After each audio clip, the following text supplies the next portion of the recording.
Unit 35. Never on a Sunday. Cha xứ.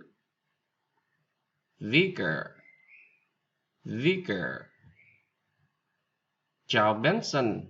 Dạo này cha không thấy con đi nhà thờ. Good evening, Mr. Benson. I never see you in church nowadays. Good evening, Mr. Benson.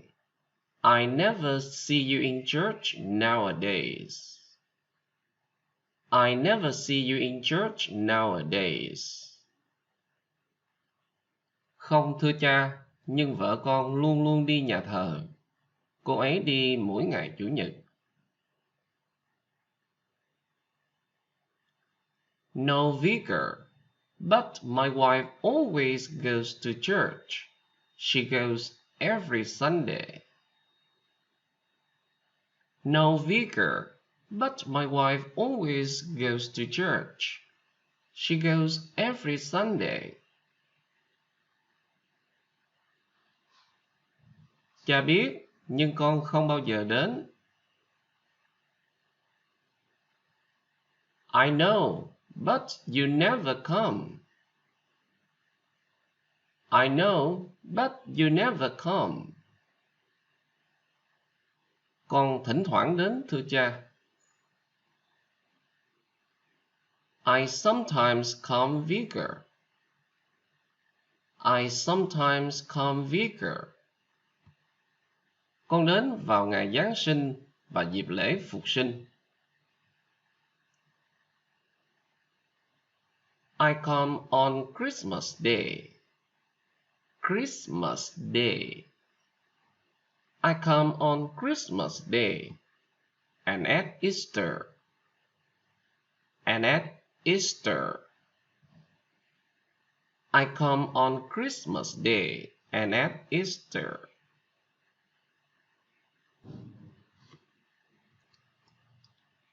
Nhưng còn những ngày Chủ nhật thì sao, Benson?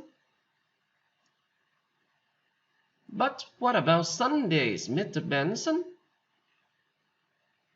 But what about Sundays, Mr. Benson? Con thường xuyên rửa xe vào sáng Chủ nhật. I usually wash my car on Sunday morning. I usually wash my car on Sunday morning. Cha hiểu. Tại sao thứ Bảy tới con không rửa xe hả Benson? I see. Why don't you wash your car on Saturday next week, Mr. Benson? I see. Why don't you wash your car on Saturday next week, Mr. Benson? Dạ không thể, thưa cha. I can't do that, Vicar. I can't do that, Vicar. Tại sao không? Why not? Thứ Bảy tới là đám cưới của con trai con sẽ đi nhà thờ. It's my son's wedding next Saturday. I'm going to church. It's my son's wedding next Saturday. I'm going to church.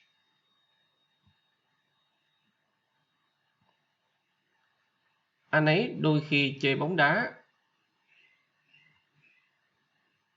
He sometimes plays football. Họ thường ăn khoai tây. They often eat potatoes. Cô ấy thường xuyên mặc váy. She usually wears a skirt. Anh ấy thỉnh thoảng nghe đài. Anh ấy thỉnh thoảng nghe đài. He occasionally listens to the radio. He occasionally listens to the radio. Chúng tôi hiếm khi uống vodka. We rarely drink vodka. Anh không bao giờ hút thuốc lá. You never smoke cigarettes. You never smoke cigarettes. Tôi đôi khi uống cà phê. I sometimes drink coffee. Tôi không bao giờ uống cà phê. I never drink coffee. Tôi thường uống cà phê.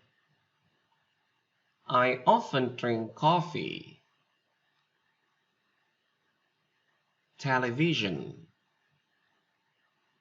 Tôi thường xem TV. I usually watch television. Golf. Tôi không bao giờ chơi golf. I never play golf. Spaghetti. Tôi thường ăn mì Ý. I often eat spaghetti. Spaghetti. Wine. Tôi đôi khi uống rượu vang. I sometimes drink wine. Caviar.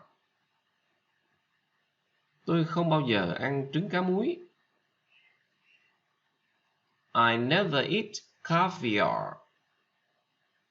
Caviar. A newspaper. Tôi hiếm khi đọc báo. I rarely read a newspaper. Cinema. Tôi đôi khi đi xem phim.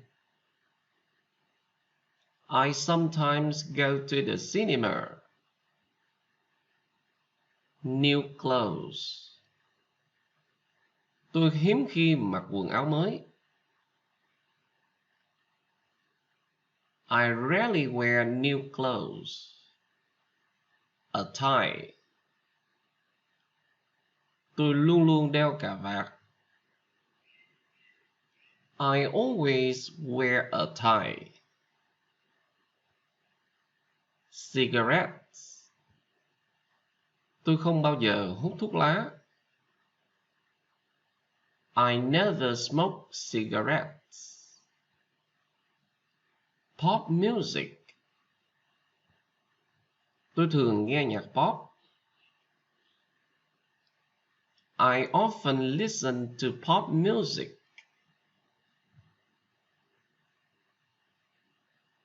Mỗi buổi sáng anh ấy đánh răng. Every morning he cleans his teeth. Anh ấy luôn luôn đánh răng vào buổi sáng. He always cleans his teeth in the morning. He always cleans his teeth in the morning. Cô ấy thức dậy lúc 7 giờ từ thứ Hai đến thứ Bảy. She gets up at 7 o'clock from Monday to Saturday. Nhưng vào Chủ nhật, cô ấy thức dậy lúc 11 giờ.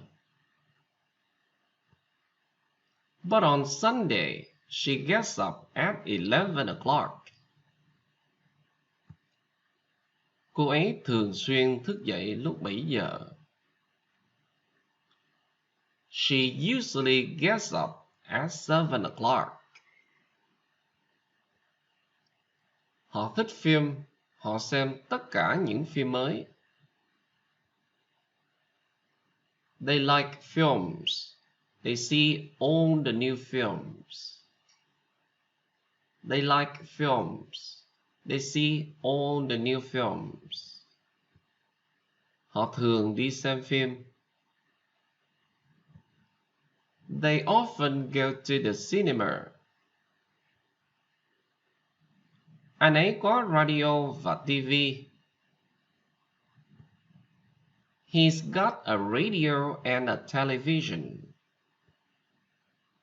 Anh ấy đôi khi nghe đài và anh ấy đôi khi xem TV. He sometimes listens to the radio and he sometimes watches TV. He sometimes listens to the radio and he sometimes watches TV. Anh của cô ấy sống ở London, cô ấy thì không. Her brother lives in London. She doesn't. Her brother lives in London. She doesn't. Mỗi năm cô ấy thăm anh ấy 4 hay 5 lần. She sees him 4 or 5 times every year. She sees him 4 or 5 times every year. Cô ấy thỉnh thoảng thăm anh ấy. She occasionally sees him. Anh ấy không hút thuốc. He doesn't smoke. He doesn't smoke.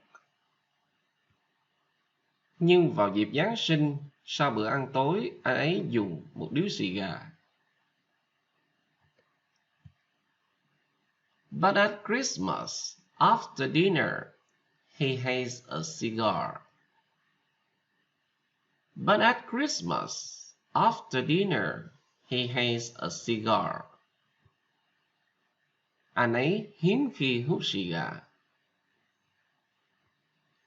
He rarely smokes cigars. Cô ấy không thích rượu whisky. Cô ấy không bao giờ uống whisky. She doesn't like whiskey. She never drinks whiskey. She doesn't like whiskey. She never drinks whiskey.